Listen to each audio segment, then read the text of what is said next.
And while Democrats drive the headlines, former President Donald Trump has been unusually quiet on the campaign trail for the second week in a row. He has just one rally scheduled, but tonight he will speak with Elon Musk live on X. And here to talk more about that is Meredith McGraw. She's a national political correspondent at Politico and the author of Trump in Exile, an all-access account from behind the scenes at Mar-a-Lago as former President Donald Trump regrouped after his election defeat. Meredith, great to see you. Congratulations on the book. We have it here. Thank you so much. I know you have been covering Trump for a very long time. And I know you talk a little bit about this in the book, but it's interesting that he is returning to Twitter, now known as X, tonight to do this interview. And I'm wondering if you could kind of take us through what this platform means to Donald Trump and what you make of him doing this interview tonight on X. Yeah, well, you know, when this book starts, it's right after January 6th. It's January 20th when Biden is being inaugurated on Capitol Hill and Donald Trump is flying down to Palm Beach. And it was really a low point for him. He had been banned from Twitter. He was off Facebook.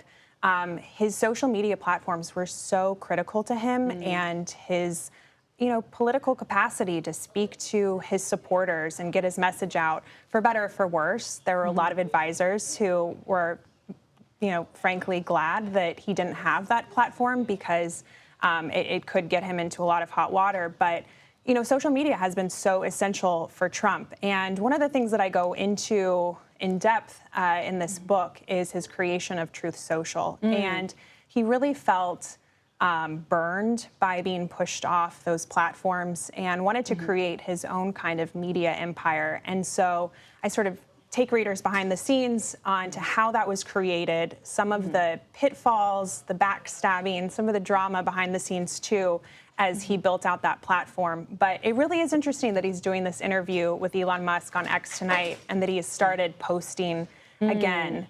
He has 88 million followers on Twitter. It is a huge platform for him. And there has been some encouragement from people on the right who say he should be communicating more there and not on Truth Social, where he has a much smaller audience. That's interesting. Yeah, we always used to say not everyone is on Twitter, so not everyone is on Twitter isn't real life, social. Right? Yeah. So that's fascinating. Meredith, I was thinking a lot about this book because it does feel like Trump is in a vulnerable position right now.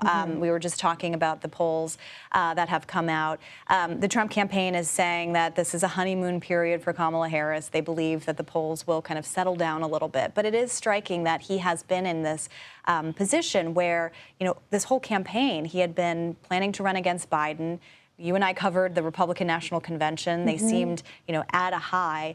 3-ish weeks later, they're in a very different position. And I'm wondering, everything that you've reported in during that time of Trump in exile, if you're seeing any kind of similarities to what he's experiencing now.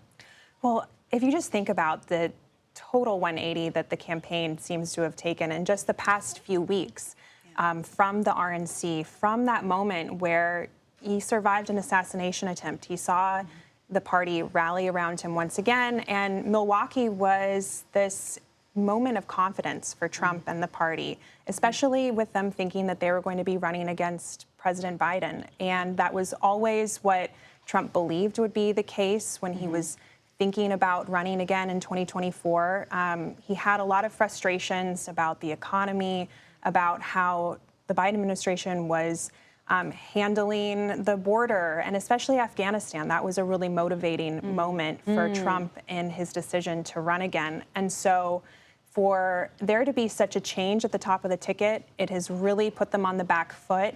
And Trump and his campaign still haven't figured out a way to message around Vice President Kamala Harris being at the top of the ticket.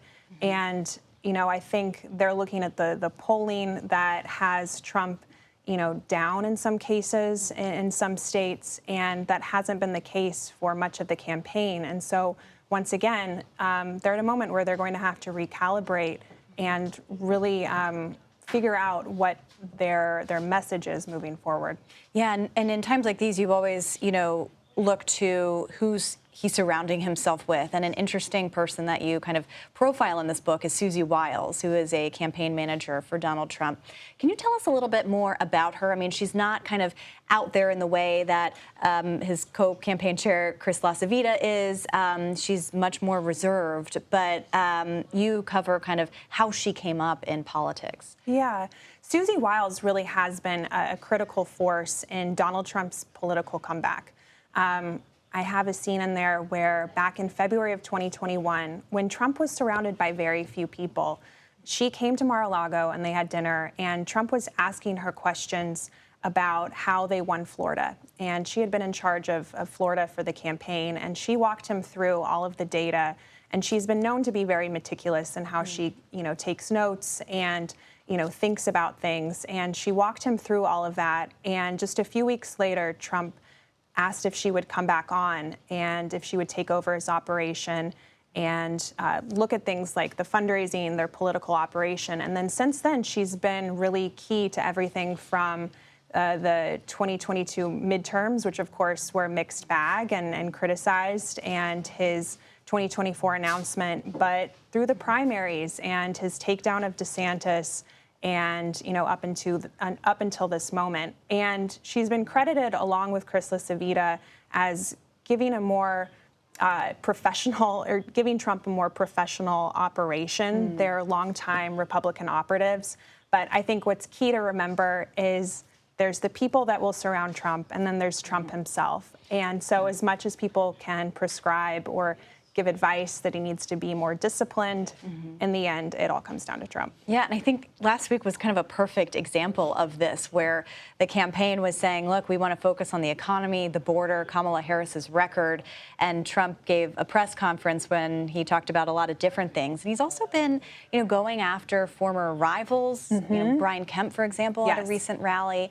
And I'm curious, in all of your reporting covering him over the years, I mean, you kind of made this point, but at the end of the day, Trump is Trump and is not going to change. Yeah, and that's one of the reasons why his base of supporters like him, and it's one of the reasons why there still are a lot of Republicans who are reluctant to get behind him and vote for him. And, he is going to say whatever is on his mind, but, you bring up his rivalry with Governor Kemp. Georgia is going to be a really critical state in the upcoming election. We've seen how polling there has tightened. And when he was at a rally in Atlanta, the headlines afterwards weren't about his message to Georgia voters. They were all about his rivalry with Governor Kemp. So I think these moments where Donald Trump inserts himself and inserts his grievances or gripes or rivalries with people, it's going to continue to maybe give the campaign the headlines they probably don't want. Well, we will, everyone should read this book to kind of understand this moment and moving forward as we cover this campaign. Meredith McGraw, thank you so much, and congratulations on the book. And we'll see you out on the campaign trail soon. Thanks, Caitlin.